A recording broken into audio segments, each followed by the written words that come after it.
안녕하세요. 롤랜드 워드 아티클 리포밍 월십을 좀 더 깊이 들여다보는 시간입니다. 바로 한번 시작해 볼까요? 1550년에 스코틀랜드 종교개혁가 존 녹스가 이런 말을 했어요. 사람의 두뇌가 고안한 모든 예배 방식, 그러니까 하나님의 명시적인 말씀에 근거하지 않은 모든 섬김은 우상숭배다. 와, 이거 뭐랄까 오늘날 듣기에도 상당히 좀 세죠? 네, 그렇죠. 상당히 강력한 선언입니다. 네. 그래서 오늘 저희가 바로 이 지점에서 시작하려고 하는데요.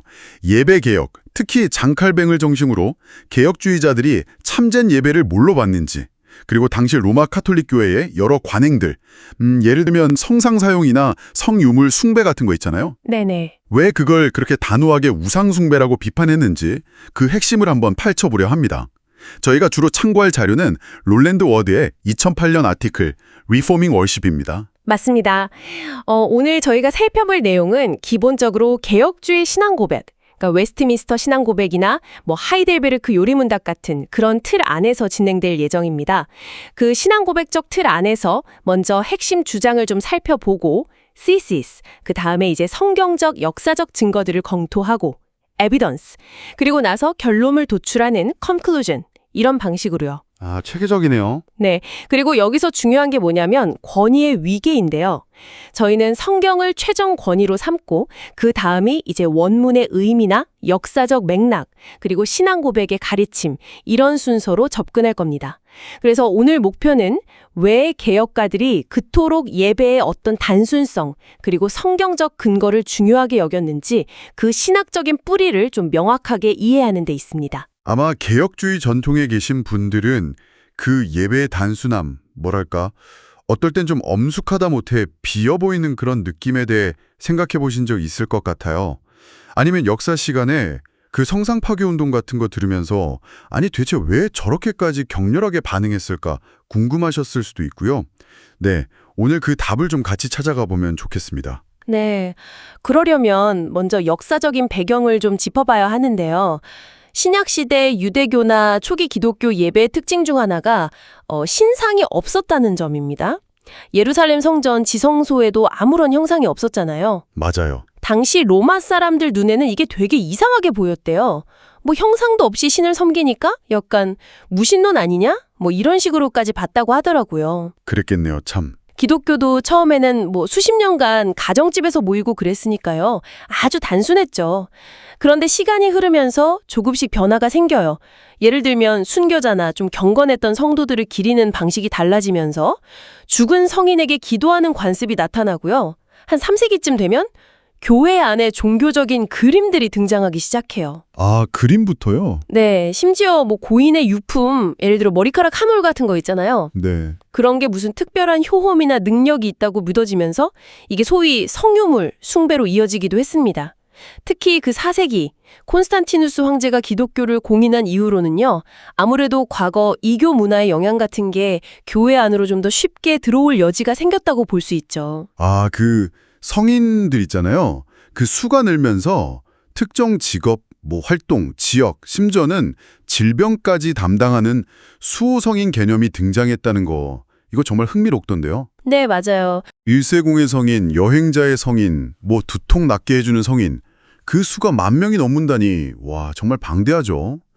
처음에는 그냥 대중적인 존경의 표시였을지 몰라도 점차 교회가 이걸 공식화하고 통제하게 된 거군요. 네, 카톨릭 신학에서는 이제 성인이나 성화상에 대한 공경, 이걸 둘리아라고 하죠. 둘리아. 네. 그리고 오직 삼위일체 하나님께만 드려야 하는 숭배, 이건 라트리아라고 하고요. 이걸 구분하려고 해요. 아, 구분은 하려는군요. 그렇죠. 이론적으로는 구분을 하는데 근데 이제 개혁주의 시각에서는 실제 신자들의 어떤 실천 속에서는 이 구분이 거의 무의미해진다. 결국 피조물에게 하나님의 영광을 돌리는 결과로 이어진다고 본 거죠. 그래서 약간 궤변이다. 이렇게까지 비판했던 겁니다. 동방교회에서는 8, 9세기에 이 문제로 되게 시끄러웠어요. 성상 파괴 논쟁이라고 격렬했죠. 그러다가 결국 843년에 성화상, 아이콘 사용이 다시 복원됐고요. 아, 동방은 그랬군요. 서방은요? 서방교회는 그 정도까지만 격렬한 논쟁은 없었고 그림뿐만 아니라 3차원 조각상까지도 허용을 했죠. 서방 교회에서는 그 연옥교리도 발전했잖아요.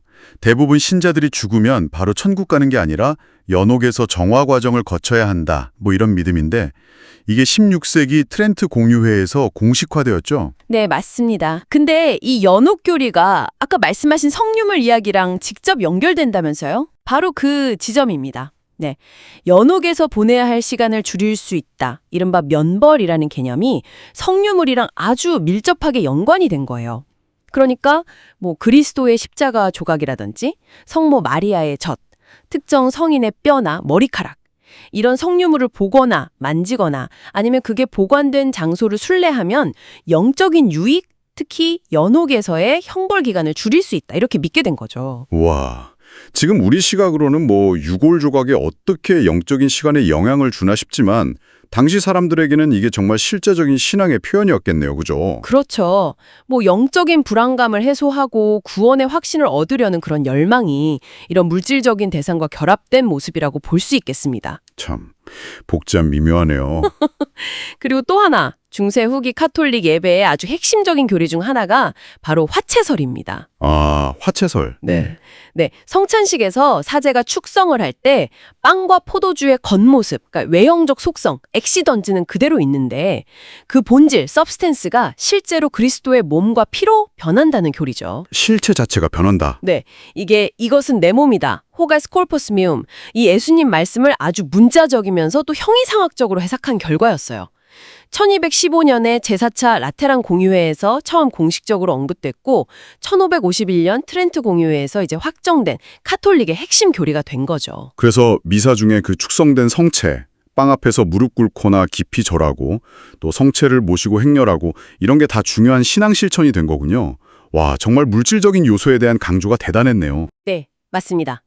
바로 이런 역사적, 신학적 배경 속에서 종교개혁가들이 등장한 겁니다. 물론 개혁가들 사이에도 약간의 온도 차이는 있었어요. 아, 그랬나요? 네, 루터 같은 경우는 이신칭의, 그러니까 믿음으로 의롭게 된다는 그 핵심 교리만 안전하다면 많은 전통적인 예배 관습들을 비교적 좀 너그럽게 받아들이는 편이었어요. 루터는 그랬군요.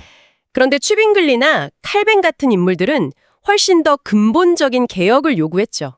훨씬 급진적이었다고 할 수 있습니다. 자, 그럼 이제 칼뱅으로 좀 더 초점을 옮겨보죠. 칼뱅 신학에서 인간 존재의 가장 중요한 목적, 그게 뭐였나요? 칼뱅에게 있어서 창조의 첫째 목적은요, 하나님을 아는 거예요. 그리고 그분을 예배하고 순종함으로써 그분께 영광을 돌리는 것, 이게 제일 중요한 목적이었어요. 따라서 하나님을 어떻게 올바르게 예배할 것인가 이 문제는 그냥 신학의 한 부분이 아니라 기독교인의 삶 전체를 지탱하는 뭐랄까 영혼과 같이 아주 근본적이고 필수적인 문제라고 본 거죠. 칼뱅이 1543년에 신성 로마 제국 황제 카를 5세에게 보낸 글 있잖아요. 교회 개혁의 필요성에 관하여. 여기서 이 점을 아주 강하게 표현했죠. 네, 아주 유명한 글이죠. 워디의 아티클에도 인용이 되어 있는데 제가 한번 읽어볼게요. 모든 사람이 무엇보다 주의를 기울여야 할 것은, 그리고 하나님께서 우리가 가장 열렬한 열심을 보이기를 원하시는 것은 바로 그분의 이름의 영광이 조금도 줄어들지 않고 그분의 나라가 확장되며 우리를 참된 예배로 인도할 수 있는 유일한 순수한 교리가 온전히 번성하도록 노력하는 것이다. 와, 이 문장만 봐도 예배개혁이 칼뱅한테는 정말 절박한 과제였구나 싶네요. 영적 예배여야 한다는 겁니다. 이게 무슨 말이냐면 예배받으시는 하나님의 본성, 즉 하나님은 영이시다. 요한복음 4장 24절 말씀에 근거하는 건데요. 아, 영이시니까. 네, 하나님은 물질적인 형상이나 육체적인 감각으로 제한되거나 파악될 수 없는 분이시니까 그분께 드리는 예배 역시 물질이나 형상에 의존해서는 안 된다는 거죠. 그러니까 영적 예배라고 할 때 단순히 뭐 마음의 정성, 내면의 경건함 이런 걸 넘어서는 거네요. 하나님이 영이시라는 그 본질에 맞는 방식으로 드려져야 한다.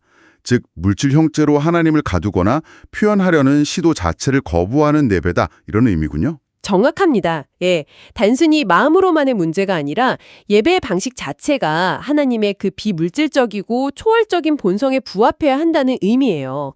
그리고 이게 바로 두 번째 조건, 즉 성경적 근거와 직결됩니다. 아, 성경적 근거. 네, 참된 예배는 인간의 생각이나 전통이 아니라 오직 성경이 명시적으로 명령하거나 허용한 방식으로만 드려져야 한다는 원칙이죠.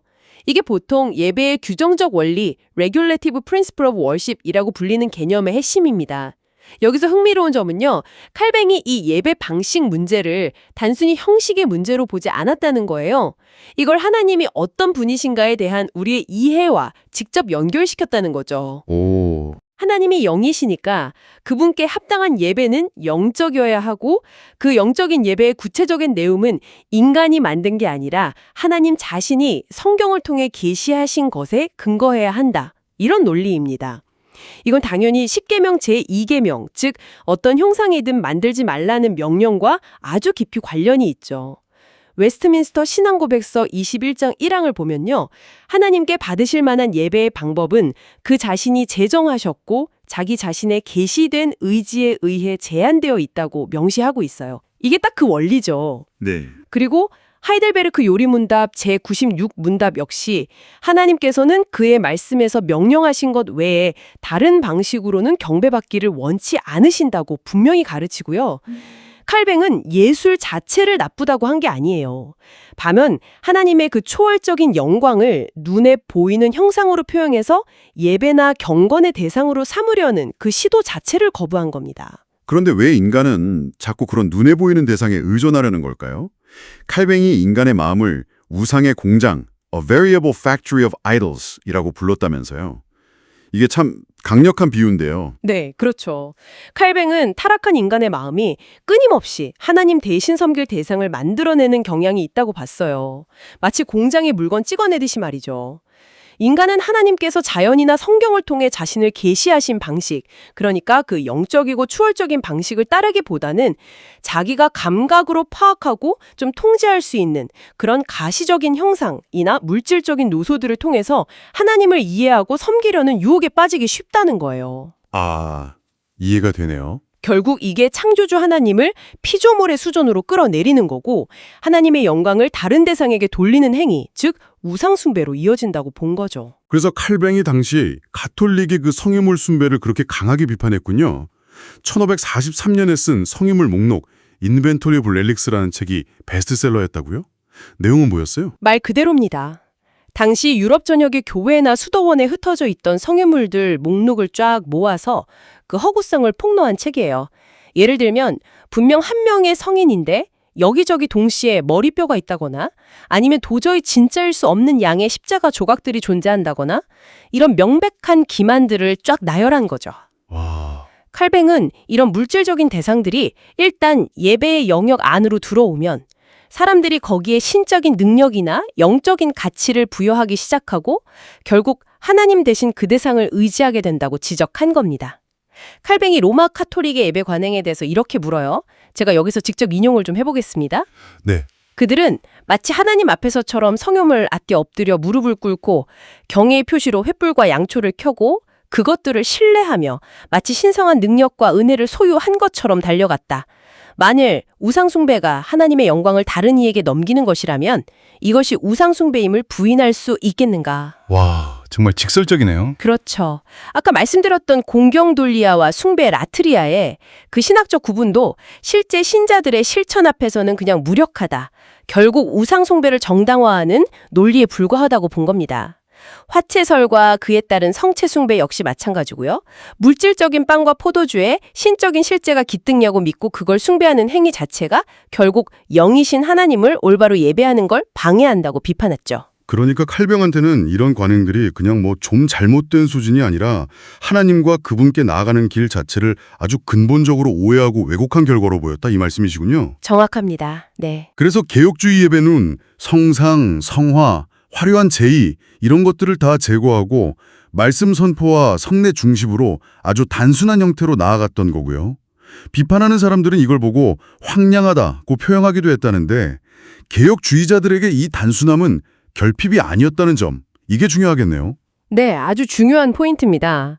오히려 그 단순함은요, 우리가 예배하는 대상이신 하나님의 그 무한한 영광과 초월성, 그리고 그분의 말씀만으로 충분하다는 진리를 반영하는 아주 긍정적이고 신학적인 선언이었다고 봐야 합니다. 인간의 감각적인 만족이나 예술적인 창의성으로 채워야 할 빈 공간이 아니라 영이신 하나님께 합당한 예배의 본질적인 특성이라고 이해했던 거죠. 물론 당시 가톨릭 쪽에서는 기적을 근거로 자신들의 가르침이나 관행을 변호하기도 했을 것 같은데요. 여기에 대해서 칼뱅은 어떻게 대응했나요?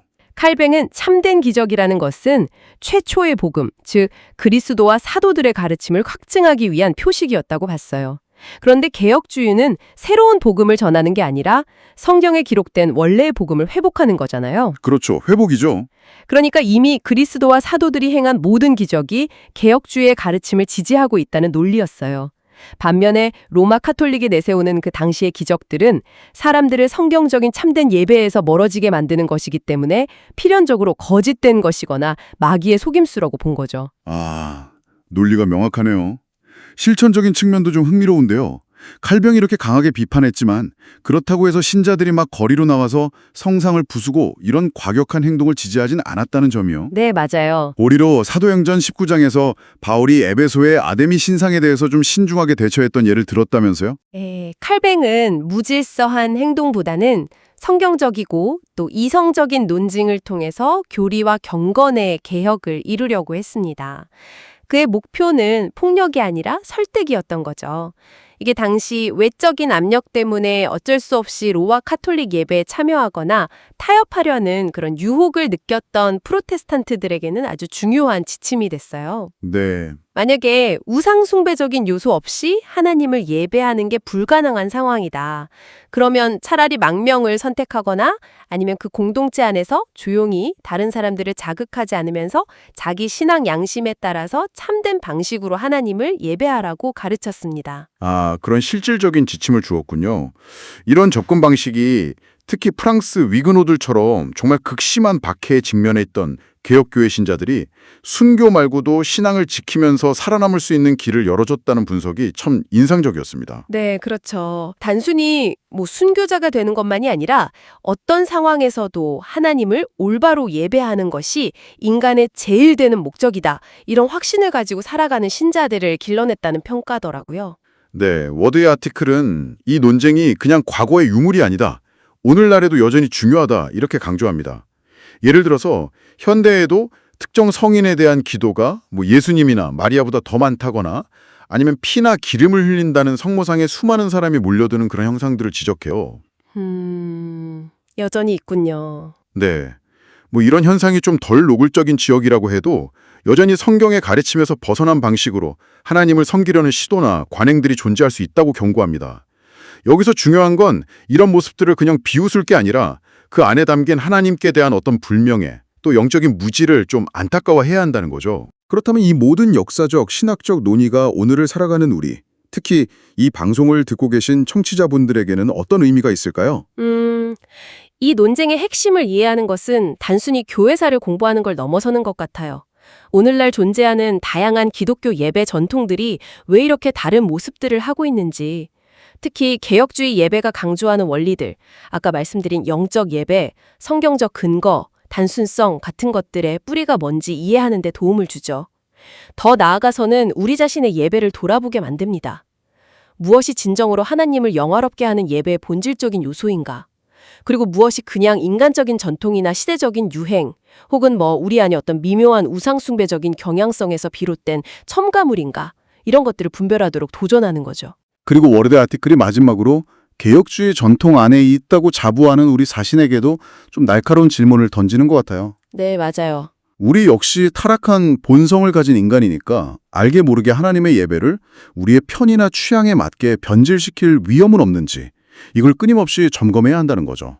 혹시 우리가 붙들고 있는 어떤 전통이나 방식이 사실 본질이 아닌데 그걸 본질처럼 여기게 만들고 있지는 않은지 돌아보라는 요청입니다. 그렇죠. 자기 성찰이 필요하다는 메시지죠. 네, 오늘 저희는 롤랜드 워드의 글을 길잡이 삼아서 칼뱅과 개혁주의자들이 이해했던 참된 예배의 핵심 원칙, 영적이며 성경에 근거해야 한다는 것, 이걸 다시 한번 확인했고요. 또 당시 만연했던 가시적이고 물질적인 예배 요소들이 왜 우상숭배로 비판받았는지 그 신학적인 논리를 좀 깊이 있게 살펴봤습니다. 마지막으로 오늘 저희가 나눈 이야기들을 바탕으로 청취자 여러분 각자에게 좀 생각해볼 질문을 하나 던지면서 마무리할까 하는데요. 네, 좋습니다. 칼뱅이 지적했던 인간 마음속의 우상의 공장, 이게 과연 16세기에만 가동되었을까요? 어쩌면 오늘날 우리의 삶과 신앙 속에서도 눈에 보이는 형상이나 성유물이 아닌 다른 형태의 우상들, 예를 들면 기술에 대한 맹신이라든지 성공주의, 소비주의 문화, 혹은 심지어 교회 안에 있는 어떤 인간적인 전통이나 프로그램에 대한 집착 같은 것들, 이런 것들이 아주 은밀하게 작동하면서 순수하게 하나님을 향해야 할 우리의 마음과 예배를 다른 곳으로 이끌고 있지는 않을까요? 이 질문에 대해서 한번 진지하게 성찰해 보시면 좋겠습니다. 와, 정말 중요한 질문이네요. 오늘 저희의 이 깊이 있는 탐구가 여러분의 신앙과 예배에 대한 이해를 더욱 풍성하게 하는데 조금이나마 도움이 되었기를 바랍니다. 다음 시간에 또 다른 흥미로운 주제로 찾아뵙겠습니다. 들어주셔서 감사합니다.